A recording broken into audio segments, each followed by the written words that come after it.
নমস্কার, আপনারা দেখছেন নিউজ টাইম। আমি রজত রায়চৌধুরী। এই মুহূর্তে সবচেয়ে চর্চিত বিষয়, আলোচনার কেন্দ্রবিন্দুতে যে বিষয়, সেটি পঞ্চায়েত ভোট। 5 দফা ভোট, তার 2 দফা কেটেছে, 3 দফা বাকি রয়েছে। এই ভোটটি কেমন যাচ্ছে, কেমন কাটছে? পঞ্চায়েত নির্বাচন মূলত গ্রাম বাংলার সরকার তৈরির নির্বাচন, যেখানে আমার রাজ্যের সর্বাধিক মানুষ থাকেন। ঠিক কেমন যাচ্ছে নির্বাচন, এ নিয়ে আজকে আমরা কথা বলবো আমাদের এই বিশেষ অনুষ্ঠান মুখোমুখি পঞ্চায়েত মন্ত্রীতে। এবং এটা নিশ্চয়ই সকলের কাছেই অত্যন্ত সহজ সরল যে আজকে আমাদের অতিথি রাজ্যের পঞ্চায়েত মন্ত্রী সুব্রত মুখার্জি। সুব্রত, স্বাগত আমাদের এই অনুষ্ঠানে। প্রথমেই আমি আপনাকে ধন্যবাদ জানাচ্ছি, আপনার অনেক ব্যস্ততার মধ্যে আপনি এসেছেন, পঞ্চায়েত নির্বাচন চলছে। অনেক বিষয় নিয়ে আপনার সঙ্গে আমি কথা বলার চেষ্টা করব। মূলত দফা শব্দটা তো এখন খুব একটি চালু শব্দ, খুব ফ্যামিলিয়ার। 2 দফায় আপনার সাথে কথা বলবো। এক, আপনি রাজ্য মন্ত্রিসভার একজন অত্যন্ত গুরুত্বপূর্ণ মন্ত্রী, পঞ্চায়েত মন্ত্রী, সেই পঞ্চায়েত নির্বাচন চলছে এবং একই সঙ্গে আপনি তৃণমূল কংগ্রেসেরও একজন অত্যন্ত গুরুত্বপূর্ণ নেতা। ফলে আমি দুটো দফাতেই কথা বলবো। দফা বললে লোকের কাছে বুঝতে এখন অনেক সহজ। আপনি পঞ্চায়েত মন্ত্রী, পঞ্চায়েত নির্বাচন কবে হবে, হবে কি না, হলে কিভাবে হবে, কত বাহিনী, এরকম নানা রকম বিতর্কের পর শেষ পর্যন্ত পঞ্চায়েত নির্বাচন হচ্ছে। কেমন হচ্ছে আপনার চোখে, কেমন? আপনি মন্ত্রী। দেখো, পঞ্চায়েত নির্বাচনকে কেন্দ্র করে একটা জিজ্ঞাসা চিহ্ন এসে গিয়েছিল মানুষের মধ্যে, যে আদৌ পঞ্চায়েত নির্বাচনটা যথাসময়ে হবে কি হবে না। আমাদের টার্গেট ছিল পঞ্চায়েত নির্বাচন যে কোনো শর্তেই নির্বাচন হোক, এবং সেই নির্বাচন যে আলটিমেটলি হচ্ছে, যার 2টো ফেজ অলরেডি হয়ে গেল, তাতে আমাদের সবচেয়ে আমরা খুশি। এবং তার চেয়েও আরও বেশি খুশি হয়েছে আমরা যেভাবে হয়েছে। 2টো ফেজে হয়ে গেছে। এই 2টো ফেজের মধ্যে এমন এমন জেলা ছিল যে জেলাগুলো দীর্ঘদিন নানাভাবে অশান্তির মধ্যে ছিল। আজকে তার মধ্যে থেকে লোকের সন্দেহ ছিল অনেক মানুষের যে এই সব জেলায়, যেমন জঙ্গলমহল, ঠিক, পুরুলিয়ার বাঁকুড়ার বিস্তীর্ণ এলাকা, পশ্চিম মেদিনীপুরের বিস্তীর্ণ এলাকা, এখানে এরকম শান্তিপূর্ণ অবাধ নির্বাচন হবে কিনা। তো আমাদের ব্যবহারিক অভিজ্ঞতায় আমরা পূর্বতন ভোটের সময় বুথকে রাস্তার ধারে নিয়ে আসতে হয়েছিল, জঙ্গলমহল। বুথকে রাস্তার ধারে নিয়ে আসতে হয়েছিল, তাও লোক বেশিরভাগ ভোট দিতে পারেনি। দিতে গিয়ে ফিরে এসেছে, লাইন থেকে ফিরে গেছে। এবারে অদ্ভুত ব্যাপার যে এত পিসফুল হয়েছে যে রাত্রির 1:30-2টো পর্যন্ত ভোট হয়েছে। শুধু এবারের ভোটে এখনো পর্যন্ত যে ভোট দফার যে ভোট হলো 6টি জেলায়, প্রত্যেক জায়গাতেই পোলিংয়ের সংখ্যা খুব বেশি, প্রচুর মানুষ ভোট দিচ্ছেন। এটাকে পঞ্চায়েত মন্ত্রী হিসেবে কিভাবে দেখছেন? এটা পঞ্চায়েতের প্রতি মানুষের আগ্রহ বেড়েছে। পঞ্চায়েত দ্বারা এই 2 বছরের উপকৃত হয়েছে অনেক বেশি, এবং প্রায় রেকর্ড পরিমাণ। এবং পঞ্চায়েতের লাভ লোকসানের সাথে নিজেরা যুক্ত, এটা উপলব্ধি করেছে মানুষ। সব মিলিয়ে এবার পরিস্থিতি এমন, পুলিশ অ্যারেঞ্জমেন্ট এবং সামগ্রিক পরিস্থিতি এমন তৈরি হয়েছিল যে লোকে ব্যাপকভাবে ভোট দিয়েছে। এমনকি যারা মুসলিম সম্প্রদায়ের লোক, তারা সারাদিন রোজা করেছে, পবিত্র রমজান চলছে, তা সত্ত্বেও লাইনে দাঁড়িয়ে ঘন্টার পর ঘন্টা তারা ভোট দিয়েছেন।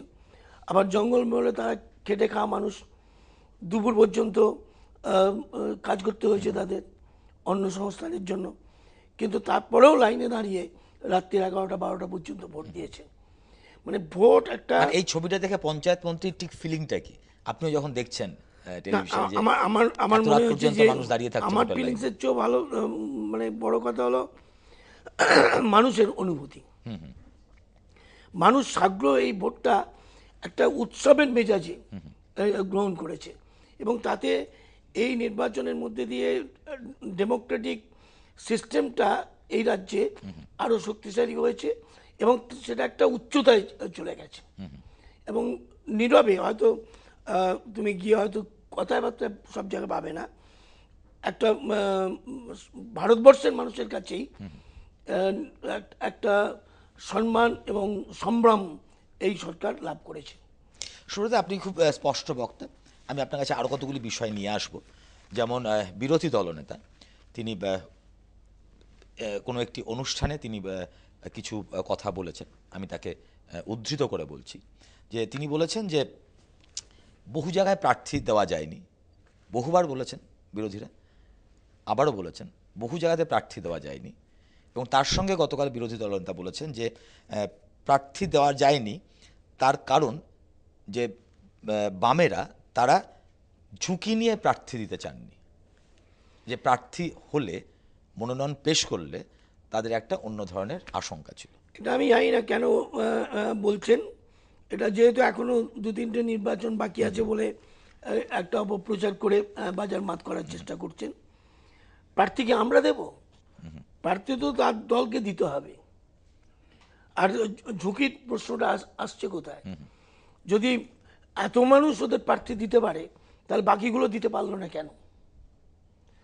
আপনার কি ব্যাখ্যা, কেন দিতে পারলো না? নেই প্রার্থী, তার কারণ আমরা এবার মহিলা করে দিয়েছি প্রায় 50%। এবার মাইনরিটিসদের রিজার্ভেশন আছে, এবার ওবিসি রিজার্ভেশন আছে,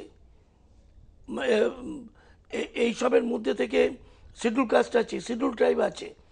এই রিজার্ভেশনগুলোকে পূরণ করে যেভাবে প্রার্থী দিতে দেওয়ার ক্ষমতা একটা পার্টির অর্জন করতে হয়, সেই ক্ষমতা সিপিএমের নেই। আমি তো অবাক হয়ে গেছি উল্টো দিকে, যে যেগুলো দিয়েছে এতগুলো দিল কি করে, সেটাই তো আমি ভাবছি। আমি তো এইটাই ভাবছি যে এতগুলো দিল কি করে। মানে তাহলে প্রার্থী দিতে না পারা, প্রার্থী এটা বারবারই অভিযোগটা উঠছে। এই অভিযোগটার আইনসম্মত এবং সোশ্যাল কোনো ভ্যালু নেই। এটা নিছক অপপ্রচার এবং নিজেদের অযোগ্যতা, অপদার্থতা ঢাকবার একটা অপচেষ্টা। কারণ আমি বলছি, আমাদের তো একটা সহজ পদ্ধতি আছে এবং আমরা সরকার থেকেও যেটা সহযোগিতা করি। আমাদের প্রত্যেকটা থানাতে সরকার থেকে বলা আছে যে কেউ যদি গিয়ে বলে আমার পার্টি আমাকে সিম্বল দিয়েছে, আমি দিতে যেতে পারছি না, আমাকে সাহায্য করা হোক। তাহলে থানাতে গিয়ে বললেই থানাকে এইভাবে নির্দেশ দেওয়া আছে যে দরকার হলে পুলিশের গাড়িতে করে নিয়ে গিয়ে তাকে মনোনয়ন পেশ করতে হবে। এবং তুমি শুনলে আরো খুশি হবে যে প্রয়োজনে এসডিওর কাছে দিলেও হবে। এসডিওর কাছে মনোনয়ন পেশ মানে জমা দেওয়া যাচ্ছে। এসডিও তো কটা একটা তো উনি দেখাবেন যে এই কাগজগুলো আমরা মনোনয়ন দিয়েছিলাম এবং আমরা একটা ডায়েরি করেছি পুলিশকে, তারপর পুলিশ আমাদের নিয়ে যায়নি। একটা দুটো তো দেখাবেন। শুধু মুখে বলছেন, কেন এই সিস্টেমটার মধ্যে দিয়ে বাকিরা দিলেন না? যে কজন দিতে পারেননি কেন দিলেন না? আর এই যে 84% 5% ভোট পড়ছে, তাদের এই কথা বলা তাদের অসম্মান করা। তারা তো ভোট দিচ্ছে, তার মানে তো নির্বাচন হচ্ছে, তার মানে প্রতিদ্বন্দ্বী আছে। ঠিক। এখন ওরা চাইছেন যে আমাদের প্রার্থীও আমরা দেব, আবার ওদের প্রার্থীও আমরা জোগাড় করে দিই আর কি। এরকম আমি বলছি এর পাশাপাশি সুব্রতদা আরও একটা অভিযোগ বিরোধীদের তরফ থেকে থাকছে, সেটা হচ্ছে যে বিনা প্রতিদ্বন্দ্বিতায় এত প্রার্থী জিতে গেল, ফলত গণতন্ত্রের এখানে আবহটা স্পষ্ট নয়, খুব বেশি যায়নি। কারণ এই নির্বাচনটা জানা উচিত যে পরিবর্তনটা হাফ হয়ে তাদের কাছে আছে ছিল। অর্থাৎ বুদ্ধদেব বাবু গেছেন, মমতা ব্যানার্জি এসেছেন, কিন্তু তাদের উপরে যে 34 বছরের অত্যাচার যারা করেছিল এই পঞ্চায়েতের মাতব্বররা সিপিএমের, তাদের যে 6-7টা নির্বাচন 7টা নির্বাচনে অংশগ্রহণ করতে দেয় 78 সাল থেকে, হ্যাঁ, এবং তাদের ভোটের ক্ষমতাও কেড়ে নিয়েছিল। তারপরে যে অত্যাচারটা আমরা মনে করি হয়েছে, তার সবটাই গ্রামে। গ্রামের লোকেরা তো 2 বছর আগে তো সেই পরিবর্তনটা চোখে দেখেনি। তাদের ওপর যারা অত্যাচার করেছে, এই তপন শুকুর, সব জায়গার তপন শুকুররাই, এরা তো রয়ে গেছে। এদের পরিবর্তনের ইলেকশন এইটা, এবং সেই জন্য মানুষকে তো কনভিন্স করে তারা তো নিজেরা সিপিএম এর কাছে আসবে, সিপিএম এর সমর্থকরা যে আমাকে ক্যান্ডিডেট করা হোক, সেই লোকগুলো কোথায়? এবং আমাদের তো হাইলি নির্দেশ দেওয়া আছে যে পুলিশের প্রোটেকশন পাবে যদি তুমি পার্টির মনোনীত প্রার্থী হও। অসুবিধাটা এক্স্যাক্টলি কোনখানে? যদি একটা সিপিএম এর লোকেরা সাপোর্টার সে ভোট দিতে পারে এবং রাত্রি অবধি থেকে ভোট দিতে পারে, কোনো অসুবিধা না হয়, তাহলে ওদের পার্টির সেই জায়গায় প্রার্থী হলো না কেন? মানে আপনি বলছেন যে পুরোটাই দায়িত্ব হচ্ছে রাজনৈতিক দলগুলির অপপ্রচার। এটা এটা একটা একটা নিছক তাদের অযোগ্যতা, অপদার্থতা, এবং তারা যে জনমানস থেকে অনেক দূরে সরে গেছে সেটাকে ঢাকবার জন্য এই প্রচারটা করছে। খুব একেবারে সাধারণ অপপ্রচার, এর দ্বিতীয় আর কোনো সংজ্ঞা নেই। এবং ওদের অযোগ্যতার নেতারা যারা রাজ্য স্তরে আছেন তারা এটাকে তাদের তলার লেভেল পর্যন্ত যাতে হতাশা না আসে সেই জন্য ওটা আমাদের কাঁধে চাপিয়ে দেবার চেষ্টা করছে। কিন্তু মানুষ এটা বিশ্বাস করে না বলেই এত ভোট দিয়েছে। শুরুতে আরও একটা বিষয় যে আপনারা যখন ক্ষমতায় এলেন 2011 সালে, সেই থেকে এখনো পর্যন্ত মেজরিটি জেলা পরিষদ আপনাদের নয়, আপনাদের দখলে নেই। এবারে নির্বাচনে কি হবে সেটা আমরা 29 তারিখ জানতে পারবো।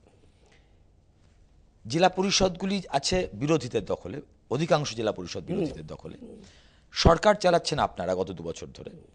সরকারের তরফ থেকে আপনাদের কিছু কর্মসূচি রয়েছে, উন্নয়নের কর্মসূচি রয়েছে, সেইটা এবং জেলা পরিষদ তাদের একটা পূর্বতন কাজের অভিজ্ঞতা গ্রামের ভোটারদের কাছেও আছে। এবার ঠিক লড়াইটা কাদের? যে জেলা পরিষদগুলি আপনারা নেই, আপনাদের ক্ষমতায় নেই, তাহলে কি তারা বনাম রাজ্য সরকারের যে গত 2 বছরের কাজ, এইটারই কি লড়াই হচ্ছে? এবার টেস্টটা ঠিক কিসের, পরীক্ষাটা ঠিক কিসের? না, কিছুটা রাজনৈতিক আছে আর কিছুটা তাদের অনেকটাই তাদের অযোগ্যতা প্রমাণিত হয়েছে দীর্ঘদিন ধরে। প্রায় এটা তো 8ম ইলেকশন, কাজেই 7টা ইলেকশনে ওরা ছিলেন, 5-7 35 বছর। এই 35 বছরের তারা যদি উন্নয়নের কাজগুলো করত তাহলে কোনো পৃথিবীর কেউ বাধা দিতে পারতো না ওদের নির্বাচিত হয়ে আসার, অথবা প্রার্থী হওয়ার প্রতিবন্ধকতা হতে পারত, কিছুতেই হতে পারতো না। কিন্তু তারা তো নিজেরাই সাই, তারা রাস্তা করেনি, তারা এনআরএলএমের কাজ করেনি, তারা গরিব মানুষকে জল দেয়নি, তারা 100 দিনের কাজ দেয়নি, তারা বিধবা ভাতা দেয়নি, তারা বার্ধক্য ভাতা দেয়নি, তারা নির্মল গ্রাম তৈরি করেনি, তারা অধিকার অথবা ইন্দিরা আবাস যোজনা করে মানুষের কাছে পৌঁছে দেয়নি। এই যে 17-18টা গ্রামের প্রজেক্ট যেগুলো উজাড় করে দিলে আমাদের ক্ষমতা ছিল না রাজনৈতিক দিক থেকে ওদের সরিয়ে দেওয়ার। তারপরে আপনি বলছেন যে একদিকে এই উন্নয়নটা হয়নি, গ্রামে হয়নি, এই প্রকল্পগুলোর কাজ হয়নি, কমপ্লিটলি হয়নি। আমি আরো তথ্য দিয়ে তোমাকে বলে দেবো হয়নি কি করে। আর একদিকে হয়নি, তার উপর দলতন্ত্র। এই পঞ্চায়েতগুলোকে গান্ধীজি বলেছিলেন যে একেবারে চণ্ডী মণ্ডপের তলায় বসে মানুষের অধিকারটা মানুষের কাছে দিয়ে আসতে। ওরা তখন নেতা ছিলেন প্রমোদ দাশগুপ্ত, তিনি আমরা যেটুকুনি সংবাদ রাখি, উনি বললেন যে এইটাই সুবর্ণ সুযোগ, তোমরা গ্রাম পঞ্চায়েত 30 স্তর দখল করো, করে একদলীয় শাসন যাতে করা যায় তার জন্য প্রত্যেকটা পিপলকে একেবারে সিপিএম পার্টি করতে হবে, এই মানসিকতায় তৈরি করো। ফলে ওরা তো তৈরি করতে গেছে সিপিএম পার্টিটা, ওরা তো কখনোই তৈরি করতে যায়নি এই গ্রাম সভা বা সমিতি এবং জেলা পরিষদকে দিয়ে উন্নয়ন মানুষের কাছে পৌঁছে দেয়।